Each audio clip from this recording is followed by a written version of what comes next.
Hi everyone, welcome to coding with Moti. मैं आपका host और आपका दोस्त मोती सिंह। जैसा कि हमने फर्स्ट लेक्चर में पढ़ा था जावा की हिस्ट्री, उसके बाद हमने ये पढ़ा था कि हाई लेवल और लो लेवल लैंग्वेज में क्या डिफरेंस है। उसके बाद हमने पढ़ा था कि जेडीके को इंस्टॉल कैसे करना है, कैसे एनवायरनमेंट वेरिएबल का पाथ सेट करना है ताकि अपने सिस्टम में जावा चल सके। उसके बाद मैंने जो बेसिक टर्मिनोलॉजी है, source code, byte code, native code, JDK, JRE, JVM में डिफरेंस, कंपाइलर्स, ये सब हमने किए थे। उसके बाद आज हमारा सेकंड लेक्चर है जिसके अंदर हम जावा लैंग्वेज फंडामेंटल्स का सबसे पहला टॉपिक आइडेंटिफायर्स करेंगे। ये लेक्चर ज्यादा बड़ा होने वाला नहीं है, लेकिन हमारा बेस का सबसे पहला लेक्चर है। अगर आप कोर जावा में अपना बेस बनाना चाहते हो, चीजों को अच्छे से करना चाहते हो, तो विदाउट स्किप इसको अच्छे से देखना। आपको बहुत ही अच्छे से आइडेंटिफायर्स के सारे कंसेप्ट क्लियर होने वाले हैं, क्योंकि मैंने पहले ही कहा था कि इस कोर्स में थ्योरेटिकल कंसेप्ट, प्रैक्टिकल इंप्लीमेंटेशन करेंगे। तो छोटी छोटी से छोटी चीज को हम प्रैक्टिकली प्रूफ करके दिखाएंगे। ठीक है, तो हम स्टार्ट करते हैं। आइडेंटिफायर्स क्या होते हैं? अब जैसे आपके घर में कोई भी बच्चे का जन्म होता है, किसी का भी बच्ची का जन्म होता है, तो एक नामकरण होता है। उसके बाद हम उसको उसके नाम से पुकारते हैं। ऐसे ही जावा में आप कोई भी क्लास बनाते हो, मेथड बनाते हो, इनम बनाते हो, वेरिएबल डिफाइन करते हो, कुछ भी लिखते हो, तो उसको भी नेमिंग देना पड़ता है। वही नथिंग बट आइडेंटिफायर्स है। जो उसको नेम दे रहे हो, वो नेम देने के सेट ऑफ रूल्स है जो हमें फॉलो करने हैं। तो हम सबसे पहले ये समझते हैं कि वो सेट ऑफ रूल्स क्या है। तो आइडेंटिफायर्स जैसे आप समझ गए, the name in Java is called identifiers. Example के लिए, अगर आपको एक क्लास बनाना है तो क्लास का नाम देना पड़ेगा। तो जैसे आपने नेम दिया हेलो, तो ये एक आइडेंटिफायर्स हो गया। ठीक है, अब हम जो सेट ऑफ रूल्स है उनके बारे में पढ़ेंगे। तो सबसे पहला जो रूल्स है वो ये कहता है कि ओनली जो मैं अभी बताने जा रहा हूं वही कैरेक्टर्स अलाउड है। वो कौन कौन से हैं? कैपिटल एबीसीडी, ए से लेके जी तक, स्मॉल ए से लेके जी तक, 0 to 9, 0 1 2 3 4 5 6 7 8 9, अंडरस्कोर, और आपका डॉलर साइन। बाकी जो भी हैश है, परसेंटेज है, ये सारे स्पेशल कैरेक्टर्स नहीं आएंगे इन दोनों के अलावा। तो पहली चीज तो ये क्लियर होगी कि आइडेंटिफायर्स का किन वर्डों का यूज करके हमें लिखना है। अब किन का नहीं लिखना है वो भी ध्यान रखना बहुत जरूरी है। और नहीं लिखेंगे तो क्या होगा, कैसे चीजें हैंडल होती है वो भी देख लेते हैं।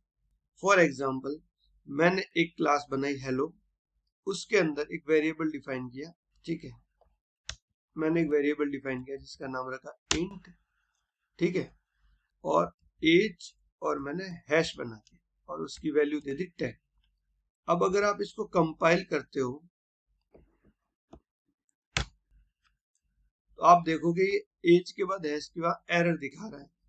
कंपाइलर क्या बोल रहा है? Illegal character eight line 2। ऐसा क्यों कह रहा है?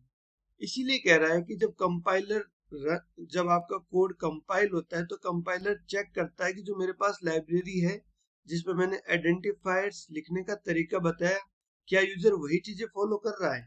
अगर वो सही चीजें फॉलो करेगा तो आपके कोड को कंपाइल कर देगा, अदरवाइज वो ऐसे एरर दे देगा।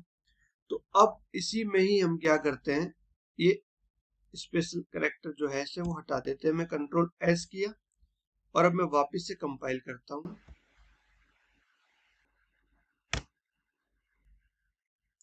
अब आप देखोगे कंपाइल ने एरर नहीं दिया है। ठीक है, हो सकता है स्क्रीन में नहीं दिखे, मैं इसको थोड़ा नीचे कर लेता हूँ। ये मैंने क्लास बनाई है जिसके अंदर एक वेरिएबल डिफाइन किया था एज, और मैंने इसके यहाँ पे हैश लगा लिया था। अब मैंने इसको सेव किया और अब मैं इसको कंपाइल कर रहा हूँ। कंपाइल किया तो कंपाइलर ने एरर दिया।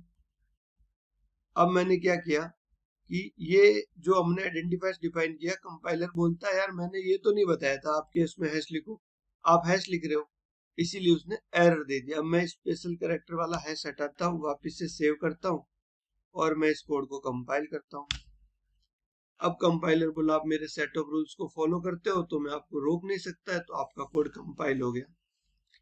अब हम आते हैं सेकंड रूल्स पे। ठीक है, कि अभी जो मैंने आपको बताया था कि अगर आप इनमें से कोई भी कैरेक्टर यूज नहीं करोगे तो कंपाइल टाइम पे एरर दे देगा, मैंने आपको एग्जांपल के साथ भी समझा दिया। अब तीसरा बोलता है कि आइडेंटिफायर्स में आप कभी भी नंबर या डिजिट से स्टार्ट नहीं करोगे, तो वो भी चेक कर लेते हैं। मैंने एज के आगे 1 लिख दिया और मैंने इसको सेव कर दिया। सेव किया, वापस से मैंने इस कोड को कंपाइल किया, आप देखोगे यहाँ पे एरर दे दिया कंपाइलर ने। तो वो कंपाइलर ये कहना चाहता है कि आप कभी भी डिजिट आइडेंटिफायर्स के आगे नहीं लगाओगे। ठीक है, अब हम चलते हैं नेक्स्ट रूल पे। आइडेंटिफायर्स केस सेंसिटिव है। अब केस सेंसिटिव है वो मैं समझाता हूँ। अभी अपन ने क्या किया, अपन ने एज करके एक वेरिएबल लिया। अब अगर मैं इस एज को यहाँ प्रिंट कराता हूँ,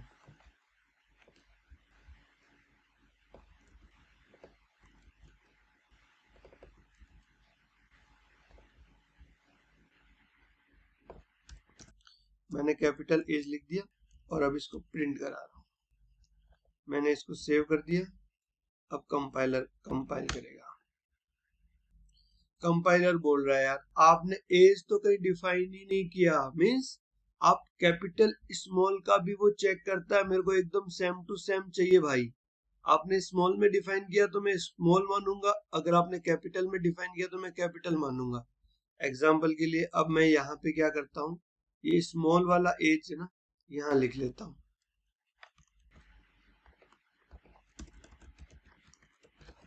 अब मैं वापिस से कंपाइल करता हूँ। अब कंपाइलर बोलेगा कोई दिक्कत वाली बात नहीं है, सॉरी इसको हम ये स्टैटिक की वजह से दे रहा है क्योंकि हमने इसको अंदर डिफाइन नहीं किया, हम इसको अंदर डिफाइन कर लेते हैं, वो उसकी वजह से वाला एरर नहीं था। अब हम इसको वापस से कंपाइल करते हैं, आपका कोड कंपाइल हो गया। और अगर आप इसको अब रन करते हो तो चेक करोगे तो वेरिएबल में वैल्यू 10 आ गई। लेकिन अगर यहाँ पे आपने जैसे ही एक ए भी अगर कैपिटल में लिख दिया और मैंने इसको सेव कर दिया और अगर मैं इसको कंपाइल करता हूं तो कंपाइलर बोलेगा नहीं भाई ये वर्ड मेरे को नहीं पता आप कहाँ से लेके आए हो, मैंने तो स्मॉल में एज देखा आपके में और कैपिटल ए वाला तो मैंने डिफाइन किया हुआ देखा ही नहीं है, तो मैं तो एरर दूंगा। तो आपको ये चीज सीधी समझ में आ जाएगी कि कंपाइलर एक सेट ऑफ रूल्स है, वो मशीन क्या करती है उसके अंदर डिफाइन है कि भाई ये सेट ऑफ रूल्स है, इनको फॉलो करना है। उनमें इमोशंस तो होते नहीं, रूल देखा उन्हीं रूल को फॉलो करना है, तो हमें भी वो रूल का ध्यान रखना पड़ेगा। उसके बाद ये बोलता है कि white space not allowed in between identifiers. जैसे मैंने ये आइडेंटिफायर्स डिफाइन किया, अब मैंने यहाँ पे एक व्हाइट स्पेस दे दिया और अब मैंने इसको सेव किया। ठीक है, सेव किया और यहाँ पे भी मैंने ये दे दिया। अब मैं इसको कंपाइल करता हूँ, आपने देखा उसको ये पता है कि अगर आपने एज एक साथ लिखा है तो that is the correct way. अगर आपने व्हाइट स्पेस दिया तो वो बोलेगा नहीं, that is not correct way to define identifiers.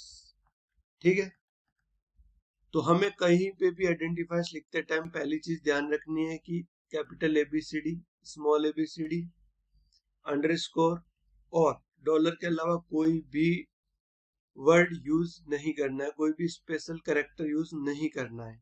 हमेशा एक बात ये ध्यान रखना कि वो केस सेंसिटिव भी है आइडेंटिफायर्स, तो स्मॉल कैपिटल का ध्यान रखना, व्हाइट स्पेस का ध्यान रखना आइडेंटिफायर्स के बिटवीन, और डिजिट से स्टार्ट मत करना, वो अलाउ नहीं करेगा। अब आप कहते हो अगर बाद में डिजिट करता हूं तो मैं वो भी आपको दिखा देता हूं। मैंने यहाँ पे बाद में डिजिट किया और मैं इसको कंपाइल करता हूँ। ठीक है, तो बाद वाला अलाउ कर दिया, क्योंकि इसलिए अलाउ कर दिया क्योंकि कंपाइलर ने बोला है कि आगे आप नहीं लिख सकते, पीछे आप लिख सकते हो। ये जो एरर आया था उसका रीजन ये है कि हमने नीचे विदाउट डिफाइन किया हुआ कंपाइल कर लिया था, इसलिए। अब आप यहाँ देखोगे चल गया।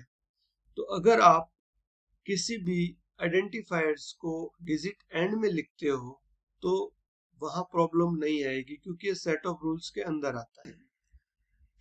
अब जावा ये बोलता है कि आप कैमल कैशिंग यूज करो, जैसे कोई भी वेरिएबल डिफाइन करते हो तो पहले स्मॉल में लिखो, जैसे यहाँ पे मैंने लिख दिया एज यूजर, तो ये एक करेक्ट वे है लिखने का।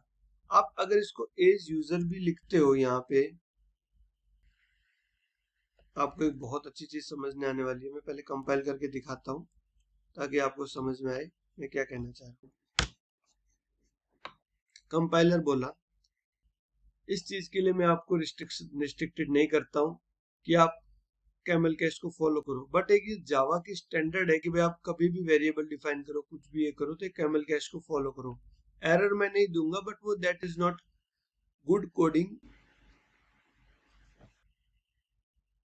स्टैंडर्ड। अब जैसे मैंने मान लो जैसे 7 डिजिट है, ठीक है, मैंने 8 9 10 11 12 13 14 15 16 17 18 19 20, अब मैंने 20 डिजिट का एक डिफाइन किया, ठीक है, इसको मैंने डिफाइन करा और इसको सेम लिख लेते हैं ताकि यहाँ एरर नहीं आएगा, क्योंकि हमने यहाँ पे इसको डिफाइन नहीं किया था। अब मैंने इसको सेव कर दिया कंट्रोल एस से, और यहाँ पे मैं वापस कंपाइल करता हूँ। कंपाइलर को कोई प्रॉब्लम नहीं है, क्योंकि अगला रूल यही बता रहा है कि अब जब भी आप आइडेंटिफायर्स को लिखो तो स्टैंडर्ड लाइन 15 है, ज्यादा लिखो, हमें कोई प्रॉब्लम नहीं है, बट वो कोडिंग की जो प्रॉपर स्टैंडर्ड है वो नहीं है, ठीक है। इसके बाद लास्ट रूल है, और उसके बाद आइडेंटिफायर्स का कंसेप्ट समाप्त, यानी कि एंड, और उसके बाद आपको इसका कभी भी दिमाग में डाउट नहीं रखना है। दीज सेट ऑफ रूल्स है।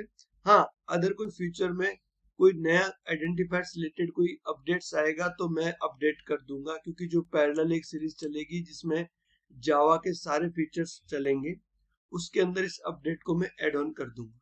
तो अभी तक ऐसा आया नहीं है तो टेंशन लेने की जरूरत है नहीं।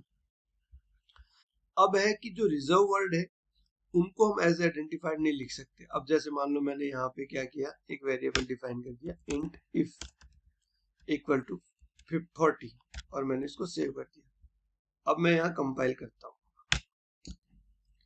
कंपाइलर बोलता है क्या इफ लिख दिया आपने, ये तो ऑलरेडी मेरा इफ एल्स यानी कि जो रिजर्व कीवर्ड है इफ एल्स के लिए, उसके लिए बना रखा है, आप उसको यहाँ पे एज आइडेंटिफायर्स यूज नहीं कर सकते। तो जो सेट ऑफ रूल्स है उसके अंदर ये ब्रेक हो जाता है। तो आप ये जितने भी रिजर्व कीवर्ड है एक बार अच्छे से रीड कर लो, अपने कहीं पे नोट डाउन कर दो, वैसे मैं नोट्स नीचे डिस्क्रिप्शन में मेंशन कर दूंगा, लेकिन फिर भी आप अपने प्रैक्टिस के लिए लिख लेना ताकि लिखा हुआ चीज याद रहता है। तो ये सेट ऑफ रूल्स था आइडेंटिफायर्स का। अगर आपको समझ में आया तो जरूर कमेंट सेक्शन में लिख के बताना, और अगर कुछ भी डाउट है वो भी बताना, और मेरा पढ़ाने का तरीका आपको कैसा लगा वो भी बताना, और प्लीज सब्सक्राइब जरूर करना, लाइक करना, कमेंट करना और शेयर करना। और जब सब्सक्राइब करो तो सारे नोटिफिकेशन ऑन कर देना ताकि मेरा नेक्स्ट जो भी वीडियो आएगा वो आपको नोटिफिकेशन मिल जाएगा और आप उसको देख लो। तो थैंक यू। नेक्स्ट लेक्चर में मैं आपको डेटा टाइप्स पढ़ाऊंगा, और ऐसे ही ये सीरीज आगे चलती रहेगी, और जब ये सीरीज कंप्लीट हो जाएगी आपके कोर जावा के सारे डाउट्स क्लियर हो जाएंगे। Thank you.